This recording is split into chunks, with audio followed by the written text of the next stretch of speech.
Hey everybody, this is Perch. This is a nuanced point, which means that I'm going to have to work a little bit to kind of convince you of my point of view. You may not agree, you probably won't agree, but let me lay out my case for you and see where it goes. So my basic premise here in what I'm about to say is that Watchmen, the comic Watchmen by Alan Moore, is not really political, or rather barely political. Okay? Now, keep in mind that lots and lots of people have been talking about Alan Moore and stuff like V for Vendetta. And by the way, I would argue that V for Vendetta is barely political as well. I'm going to about tell you why. But people have been arguing and holding up these two books, Watchmen in particular, because it's more popular, as a very political comic, a very political graphic novel. And in many cases, and this is probably where I come to my point of view, kind of the archetype of a political comic, of a book that is all about politics. But I would argue that it's really not. And my reasoning is this. It comes down to what is political mean? What's the definition of political? Because if you read Watchmen, you get some very extremely obvious kind of allegories and tropes around kind of government control. Vietnam equals bad.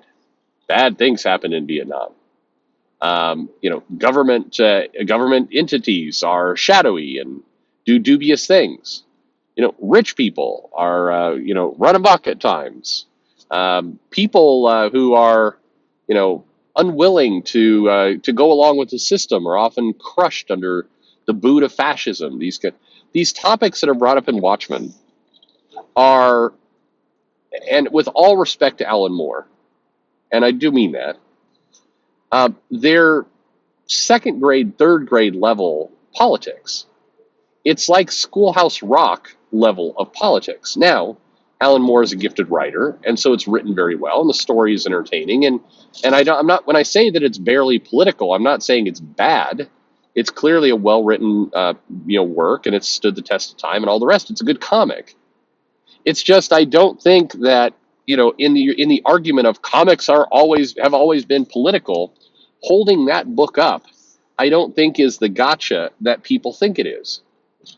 I think holding that book up is fine. I think it's I think you can certainly do that, and you can say that it's a good piece of writing, and it's different from other things that were going on at the time, and it was a different look at superheroes, a deconstructed look at kind of the hero genre, and all that.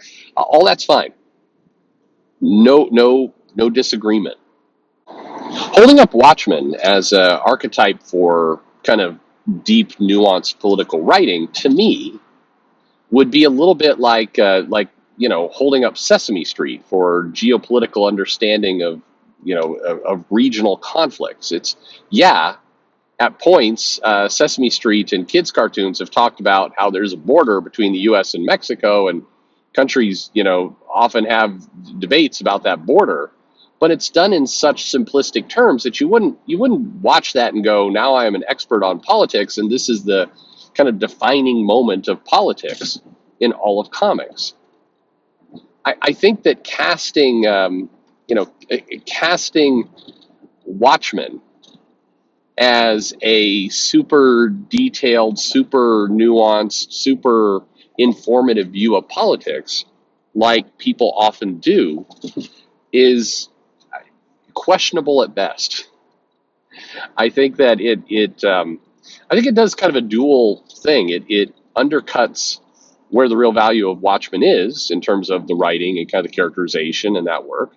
And I also think so I think it undermines that, and I think it wildly overinflates the emphasis that politics has on comics.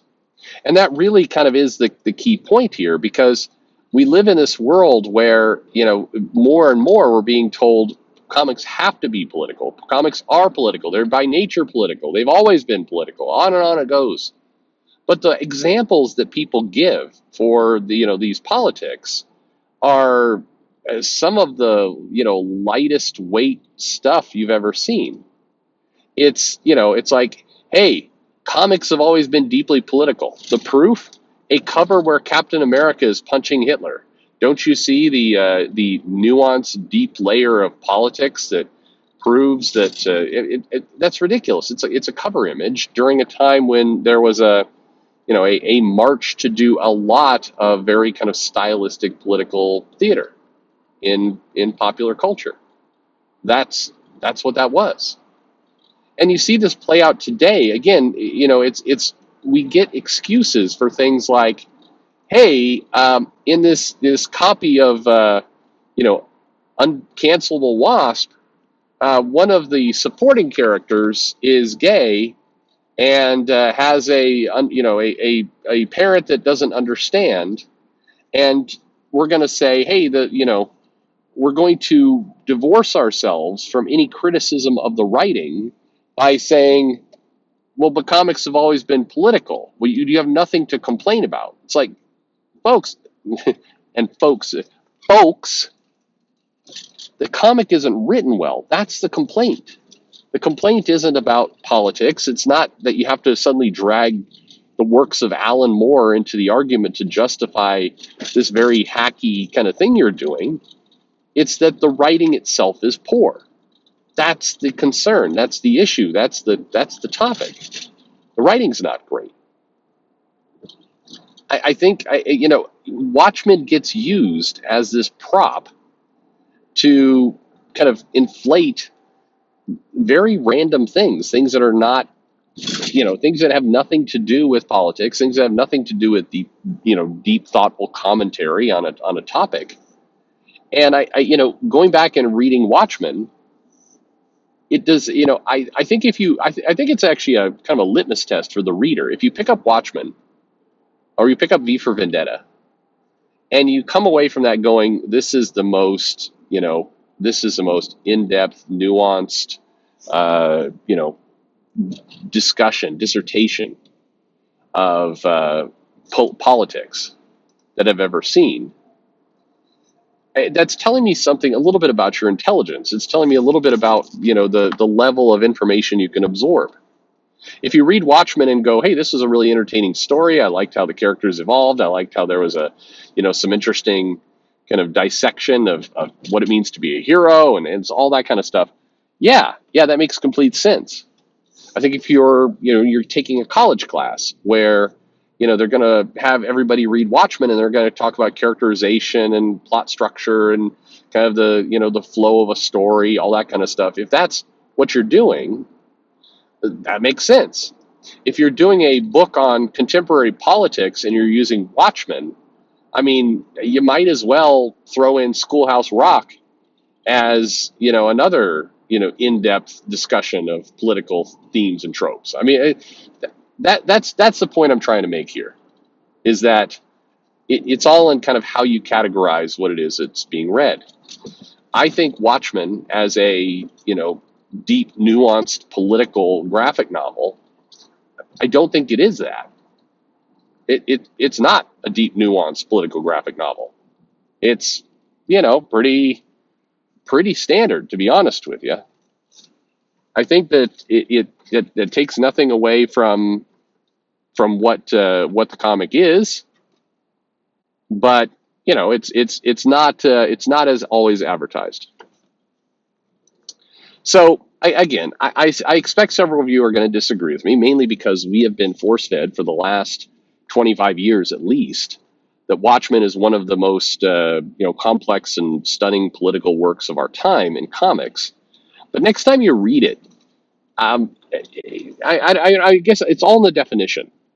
Do we really believe that? Hey, this comic showed Vietnam, therefore it's political? Is that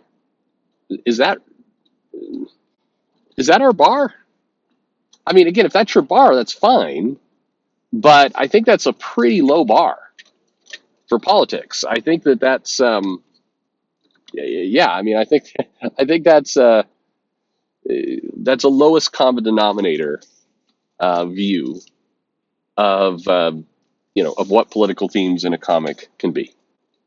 Doesn't make it bad. Again, it's a good comic. I just don't think it's the height of politics. That's my thought for you today. Anyway, let me know your thoughts in the comments below. Certainly, you can disagree. As I said, I think many of you will, and that's fine. But that's my case anyway that I present for your approval. Thanks for listening.